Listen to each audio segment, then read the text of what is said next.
జాంబవతి సత్యభామ అనే కన్యాములను కూడా సంపాదించుకున్నాడు అని చెప్పేసి ఈ సూత మహాముని వారు ఈ ధర్మరాజు గారికి చెప్పడం జరిగింది. పూర్వం గజముఖం కలిగిన రాక్షసుడు, అంటే ఏనుగు ముఖం కలిగిన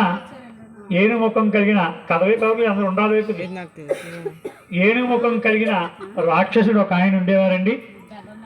అతను మహాశివభక్తుడు.